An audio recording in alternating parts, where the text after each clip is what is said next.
The intelligent investor, Benjamin Graham के द्वारा लिखी गई द इंटेलिजेंट इन्वेस्टर निवेश पर अब तक लिखी गई सबसे बेहतरीन पुस्तक है। यदि आप शेयर मार्केट में इंटरेस्ट रखते हो या फिर इसमें इन्वेस्ट करने का सोच रहे हो तो ये बुक आपके लिए बहुत ही अच्छी साबित होगी और ये आपकी साइकोलॉजी को पूरी तरह बदल देगी। तो शुरू करते हैं इसका चैप्टर नंबर 1। इसका पहला जो चैप्टर है वो है निवेश बनाम स्पेकुलेशन, मतलब हमें निवेश करना चाहिए या स्पेकुलेशन यानी सट्टाबाजी या ट्रेडिंग जिसे हम बोल सकते हैं। तो अध्याय नंबर 1। क्या आप जानते हैं कि न्यूयॉर्क स्टॉक एक्सचेंज में बाज़ार बंद होने की घंटी बजने पर ब्रोकर क्यों खुश हो जाते हैं, फिर चाहे उस दिन बाज़ार कैसा भी रहा हो? क्योंकि जब भी आप ट्रेड करते हैं वे पैसे बनाते हैं, फिर चाहे अपने धन कमाया हो या नहीं। निवेश की जगह स्पेकुलेशन मतलब सट्टाबाजी या सट्टा लगाना से आप संपत्ति निर्माण की अपनी संभावनाएं कम करके किसी दूसरे की संभावनाएं बढ़ाते हैं। ग्राहम की निवेश की परिभाषा स्पष्ट है। निवेश कार्य वह है जो विश्लेषण के माध्यम से मूल पूंजी की सुरक्षा और समुचित रिटर्न का वादा करता है। ध्यान दें, ग्राहम के अनुसार निवेश करने में 3 तत्व समान रूप से मौजूद होते हैं। आपको शेयर खरीदने से पहले उस कंपनी और उसकी आधारभूत कारोबारी मजबूती का गहन विश्लेषण करना चाहिए। आपको सोच समझकर गंभीर नुकसानों से अपना बचाव करना होगा। आपको असाधारण नहीं बल्कि पर्याप्त प्रदर्शन की आकांक्षा करनी चाहिए।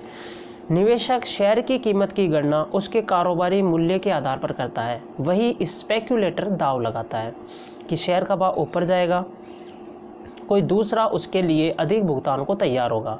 जैसा कि ग्राहम ने एक बार कहा था कि निवेशक बाजार भाव का अनुमान मूल्य मानक के आधार पर करेगा, जबकि स्पेक्युलेटर बाजार भाव को अपना मूल्य मानक आधार बनाता है।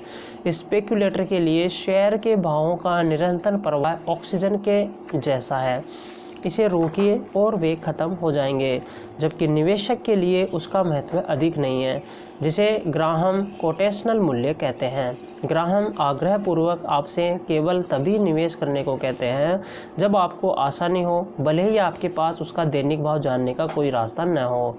कैसीनो में दांव लगाने या घुड़दौड़ में पैसा लगाने की तरह बाजार भी स्पेकुलेशन भी रोमांचक और लाभकारी हो सकता है अगर आप सौभाग्यशाली हैं तब, लेकिन संपत्ति निर्माण के लिए यह कल्पना योग्य सबसे बेकार तरीका है, क्योंकि वॉल स्ट्रीट भी लॉस वेगस अथवा रेस ट्रैक जैसा है। यह ऐसी असमानताएं उत्पन्न करता है कि बाजार हमेशा कायम रहे। अंत में यह उन सभी के खिलाफ जाता है जिन्होंने अपने सट्टे के खेल से बाजार को मात देने का प्रयास किया था।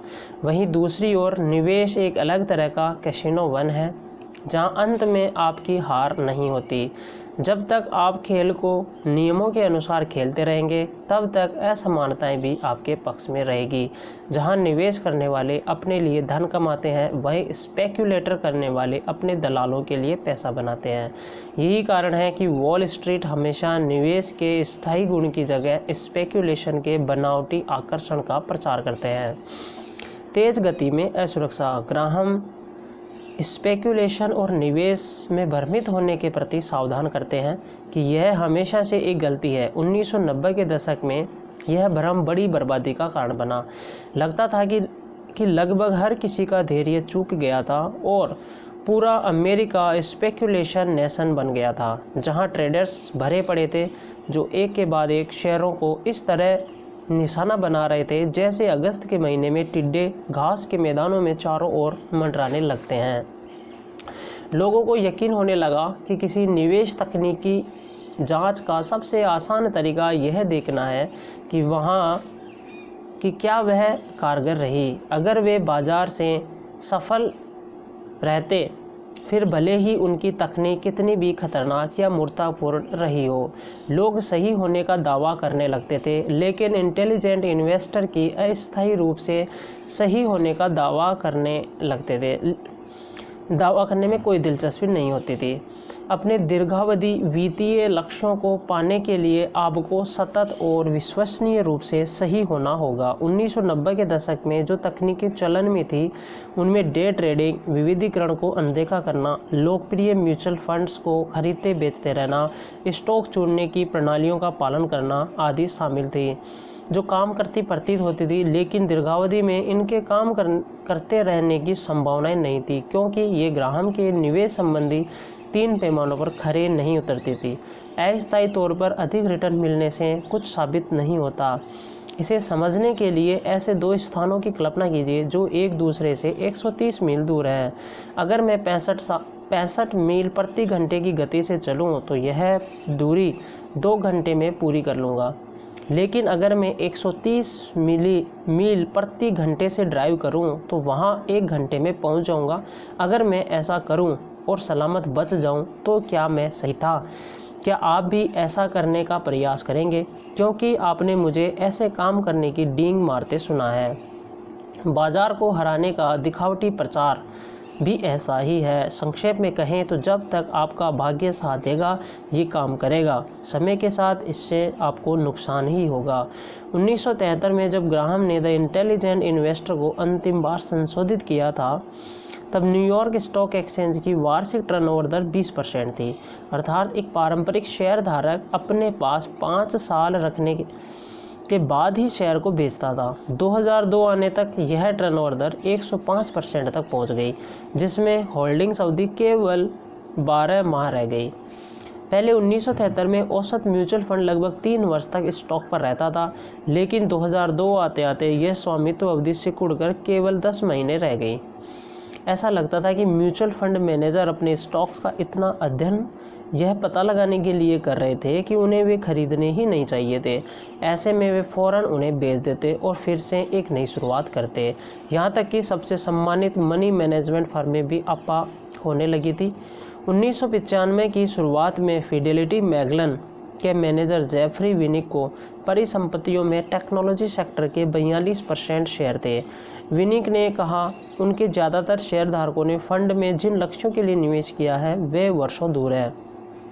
मुझे लगता है मेरा और उनका लक्ष्य एक ही है और उन्हें भी मेरी ही तरह यही लगता कि दीर्घावधि का तरीका सबसे बेहतर है। लेकिन उस नैतिकता के ये शब्द लिखने के 6 महीने बाद ही विनिक ने अपने लगभग सारे टेक्नोलॉजी शेयर बेच दिए और 8 उन्मादी सप्ताहों में उन्होंने तकरीबन $19 बिलियन कीमत के शेयर बेचे। दीर्घावधि के लिहाज से यह काफ़ी कुछ था और 1999 आते आते फिडेलिटी का डिस्काउंट ब्रोकरेज डिवीज़न अपने ग्राहकों को पाम हैंडहेल्ड कंप्यूटरों द्वारा कहीं से भी कभी भी ट्रेड की सुविधा दे रहा था, जो फर्म के नए स्लोगन हर सेकंड कीमती है से पूरी तरह मेल खाता था। तथा नैस्डैक एक्सचेंज में टर्नओवर की गति अत्यधिक तेज रही।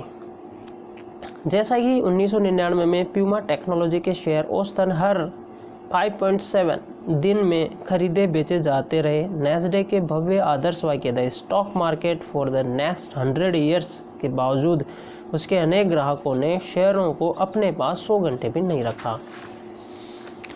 वित्तीय वीडियो गेम। वॉल स्ट्रीट ने ऑनलाइन ट्रेडिंग को ऐसा बना दिया कि यह तुरंत नोट छापने का तरीका लगने लगा। डिस्कवर ब्रोकरेज सम्मानित फर्म मॉर्गन स्टैनली और ऑनलाइन शाखा ने एक टीवी विज्ञापन चलाया जिसमें गंदे कपड़े पहने 2 ट्रक ड्राइवर एक समृद्ध दिखते नौकरी पेशा को लिफ्ट देकर ले जा रहे हैं। उसके डैशबोर्ड पर उष्णकटिबंधीय समुद्र तट की फोटो देखकर वह नौकरी पेशा वाला पूछता है, यहाँ छुट्टियाँ पर जाओगे? ड्राइवर जवाब देता है, वैसे यह मेरा घर है। हैरान होकर नौकरी पेशा पूछता है, यह तो एक द्वीप है। तो शांत विजयी मुद्रा के साथ ड्राइवर जवाब देता है, तकनीकी रूप से यह एक देश है। प्रचार इससे भी आगे बढ़ गया। ऑनलाइन ट्रेडिंग में कुछ नहीं करना होता और न ही कुछ विचार करना होता है। ऑनलाइन ब्रोकर अमीरी ट्रेड के टीवी विज्ञापन में 2 घरेलू महिलाओं को जॉगिंग से वापस आते दिखाया गया। उनमें से एक अपने कंप्यूटर पर लॉगिन करती है, कुछ एक बार माउस क्लिक करती है और उल्लासित होकर बोलती है, मैंने अभी अभी $1700 कमा लिए। वाटरहाउस ब्रोकरेज फर्म के टीवी विज्ञापन में एक व्यक्ति बास्केटबॉल कोच फिल जैक्सन से पूछता है, क्या आप ट्रेड के बारे में जानते हैं? वे जवाब देते हैं, मैं अभी यही करने जा रहा हूँ। तो जैक्सन की NBA टीम कितने गेम जीत पाती अगर उन्होंने इसी दर्शन को खेल में भी आजमाया होता कि दूसरी टीम के बारे में कुछ नहीं जानना, लेकिन कहना मैं उनके साथ अभी खेलने को तैयार हूँ। यह चैंपियन बनने का फॉर्मूला नहीं लगता है। शेयरों से संबंधित डेटा को निरंतर शराब खानों और नाई की दुकानों, रसोई से लेकर कैफ़े, टैक्सी कैब से लेकर ट्रक स्टेशनों तक पहुंचाकर वित्तीय वेबसाइटों और वित्त टीवी ने शेयर बाजार को एक अंतरहीन राष्ट्रीय वीडियो गेम बना दिया। जनता खुद को बाजार का इतना जानकार मानने लगी जितना पहले कभी नहीं थी। दुर्भाग्य से जब लोग डेटा डूब रहे थे, वहाँ ज्ञान कहीं नहीं था। शेयर उनसे पूरी तरह से अलग थे। जिन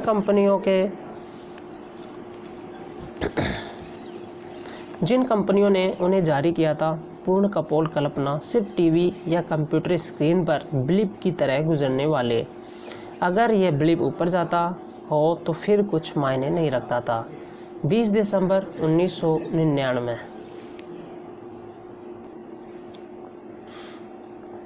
जूनो ऑनलाइन सर्विस ने एक अत्याधुनिक कारोबारी योजना पेश की, उद्देश्यपूर्वक जितना हो सके उतना पैसा कमाना। जूनो ने घोषणा की कि वह अब से अपनी किसी भी रिटेल सेवा के लिए कोई पैसा नहीं लेगा। ईमेल निःशुल्क, इंटरनेट उपयोग निःशुल्क और अगले वर्ष विज्ञापन में कई मिलियन डॉलर खर्च किए जाएंगे। इस कॉरपोरेट आत्महत्या की घोषणा के बाद 2 ही दिनों में जूनो के शेयर का भाव $16 से बढ़कर $66 पर पहुंच गया। किसी कारोबार के लाभकारी होने के बाद में जानने की ज़रूरत नहीं थी या वह कंपनी क्या उत्पाद बनाती थी या सेवा देती थी या उनके प्रबंध में कौन था, यह कंपनी का नाम क्या था, इस बारे में जानना भी ज़रूरी नहीं था। आपको शेयरों के बारे में बस इन कुछ संकेतों को जानना ज़रूरी होता है। इस तरह आप उन्हें और भी तेज़ी से खरीद सकते हैं, जिसके लिए आपको इंटरनेट सर्च इंजन पर उन्हें देखने में होने वाली 2 सेकंड की कष्टप्रद देरी की भी आवश्यकता नहीं थी। एक अजीब से वित्तीय डिस्लेक्सिया में आकर हज़ारों ट्रेडर्स ने टेम्को खरीदा। उन्होंने उसके जो टेम्को शेयर TMCO टिकर संकेत को भूलवश टिकट मास्टर ऑनलाइन TMC या समझ लिया, जो इंटरनेट का ऐसा चहेता था जिसके शेयर उस दिन पहली बार ट्रेड शुरू हुआ था। तो एक छोटी सी शायद ही कभी ट्रेड हुई ये भवन रखरखाव वाली कंपनी टेम्को सर्विस का भाव कुछ ही मिनटों में 3 गुना होकर रिकॉर्ड तोड़ ऊंचाई पर पहुंच गया। ऑस्कर वाइल्ड ने मजाक किया, एक निंदक हर चीज़ का भाव तो जानता है लेकिन उसे मूल्य किसी का पता नहीं। इस परिभाषा में शेयर बाजार हमेशा से निंदनीय रहा है, लेकिन 1990 के दशक में अंत में इसने खुद ऑस्कर को ही चौंका दिया, जब भाव पर इकलौती अधकचरी राय किसी एक कंपनी के शेयर का भाव 2 गुना कर सकती है, जबकि उसका मूल्य पूरी तरह अज्ञात होता है। 1998 के अंत में CIBC ओपनहाइमर के विश्लेषक हेनरी ब्लोडेट ने सावधान किया था, इंटरनेट के सभी शेयरों को देखते हुए स्पष्ट है कि मूल्यांकन विज्ञान से ज़्यादा कला है। तब भविष्य में विकास की संभावनाओं का हवाला देते हुए उन्होंने Amazon.com के लिए अपने लक्षित भाव को एक ही बार में $150 से बढ़कर $400 कर दिया। उस दिन Amazon.com में 19% की बढ़त हुई, जबकि ब्लोडेट ने विरोध करते हुए कहा कि उनका लक्षित भाव पूरे वर्ष के लिए पूर्वानुमान था, जबकि वो मात्र 3 सप्ताह में $400 को पार कर गया। एक वर्ष बाद पेन वेबर के विश्लेषक वॉल्टर पिसिक ने भविष्यवाणी की कि अगले 12 महीनों में क्वेलकम का शेयर $1000 तक हो जाएगा। इस शेयर का उस वर्ष पहले ही 1842% की बढ़त लिए था। उसी दिन 31% और बढ़ा, जिससे यह शेयर 659 पर पहुंच गया। फॉर्मूले से नाकामयाबी तक। लेकिन केवल बेतहाशा ट्रेडिंग करना ही एकमात्र स्पेकुलेशन नहीं है। बीते दशक या कुछ अधिक के दौरान एक के बाद एक स्पेकुलेशन फार्मूला प्रसारित हुए, प्रसिद्ध होने के बाद रद्दी साबित होता गया। उन सब में यह बात समान थी, सबसे तेज होना, सबसे आसान होना और नुकसान रहित होना। और ये सभी ग्राहम के निवेश व स्पेकुलेशन के बीच के पैमाने में से कम से कम एक का तो उल्लंघन करते ही थे। ऐसे नाकाम प्रचलित फॉर्मूलों में से कुछ निम्न थे। कैलेंडर से कमाई। जनवरी प्रभाव। वर्ष बदलने के साथ ही छोटे शेयर बड़ा फायदा पाने का रुख रहता है। यह बात 1980 के दशक में छपने वाले सभी विद्वतापूर्ण लेखों, प्रसिद्ध पुस्तकों में खूब प्रचारित की जाती थी। ये अध्ययन दर्शाते थे कि अगर आप दिसंबर मध्य के बाद छोटे शेयर ले और उन्हें जनवरी तक अपने पास रखें तो इससे आपको बाजार में 5 से 10% बिंदु का मुनाफा होगा। इससे अनेक विशेषज्ञ हैरान थे। आखिर अगर ये इतना ही आसान था तो निश्चित ही सब लोगों को इस बारे में सुना होता और बहुत से लोग ऐसा कर रहे होते और यह अवसर निस्तेज हो जाता। इस जनवरी के झटके का क्या कारण था? सबसे पहले तो अनेक निवेशक नुकसान को रोकने के लिए अपने सबसे बेकार शेयरों को वर्ष के अंत में बेच देते थे। इससे उनके टैक्स बिल में कटौती हो जाती थी। दूसरा, पेशेवर धन प्रबंधक वर्ष का अंत आने पर कुछ ज़्यादा सावधान हो जाते थे और वे अपने अच्छे प्रदर्शन को बनाए रखना चाहते थे। इस कारण वे गिरते या खराब प्रदर्शन करने वाले शेयर बहुत छोटा और अप्रसिद्ध हो तो धन प्रबंधक अपनी वर्षांत सूची में इसकी मौजूदगी दिखाने को लेकर और भी अनुत्सुक होता है। इस सब कारणों से छोटे शेयरों में कुछ वक्त के लिए खरीद फरोख्त होती है। जब जनवरी में टैक्स प्रेरित बिक्री समाप्त हो जाती है तो आमतौर पर उनके भाव फिर बढ़ते हैं, जिससे अच्छा और ठोस मुनाफा मिल सकता है। जो कारगर रहें वह करो। 1996 में जेम्स ओशानेसी नामक अनजाने से मनी मैनेजर ने what works on wall street शीर्षक एक पुस्तक प्रकाशित की। इसमें उन्होंने तर्क दिया कि निवेशक बाजार से बेहतर प्रदर्शन कर सकते हैं। ओशानेसी ने एक चौंका देने वाला दावा किया कि 1954 से 1994 तक आप $10,000 को $8,74,000 बना सकते थे। इससे आप शानदार 18.2% के औसत वार्षिक रिटर्न के साथ बाजार से 10 गुना आगे बढ़ सकते हैं। ऐसे 50 शेयर खरीदकर जिसका एक वर्षीय रिटर्न उच्चतम हो, मुनाफा 5 वर्षों से लगातार बढ़ रहा हो और शेयर का भाव उसके कॉरपोरेट राजस्व से 1.5 गुना कम हो। अपने को वॉल स्ट्रीट का एडिसन मानते हुए ओशानेसी ने अपनी ऑटोमेटेड स्ट्रेटजीज के लिए यूएस पेटेंट नंबर 5978778 लिया और अपने जांच परिणामों के आधार पर 4 म्यूचुअल फंड्स निकाले। 1999 का अंत आने तक इन फंड्स में जनता ने $175 मिलियन का निवेश किया। गैर शेयरधारकों को लिखे अपने वार्षिक पत्र में ओशानेसी ने धूमधाम के साथ कहा, हमेशा की तरह मुझे उम्मीद है कि हम साथ मिलकर मार्ग पर रहते हैं। वह अपनी प्रमाणित निवेश रणनीतियों पर चलते हुए अपने दीर्घावधि लक्ष्य तक पहुंच जाएंगे। लेकिन what works on wall street के ओशानेसी ने इसका प्रचार करते ही काम करना बंद कर दिया, जैसा कि चित्र में दिखाया गया है। फुलिश 4 का अनुसरण करें। 1990 के मध्य में मोटली फुल वेबसाइट ने एक द फुलिश 4 तकनीक के प्रकाश में आने का प्रचार किया। मोटली फुल के मुताबिक आपने बीते 25 वर्षों के बाजार औसत को मात दे दी होती और अपने निवेश की योजना बनाने में वर्ष भर में केवल 15 मिनट देकर आप अपने म्यूचुअल फंड से पूरा लाभ ले सकते हैं। सबसे अच्छा कि इस तकनीक में जोखिम न्यूनतम था, आपको बस यह करना था। डाउ जोन्स इंडस्ट्रियल एवरेज में से सबसे कम भावों और उच्चतम लाभांशों वाले 5 शेयरों को चुनें। इनमें सबसे कम भाव वाले को छोड़ दें।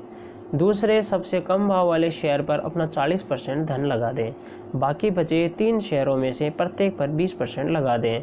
1 वर्ष बाद पुनः डाउ की इसी तरह पड़ताल करें और 1 से 4 चरण द्वारा पोर्टफोलियो को रीसेट करें। धनवान होने तक यही करते रहें।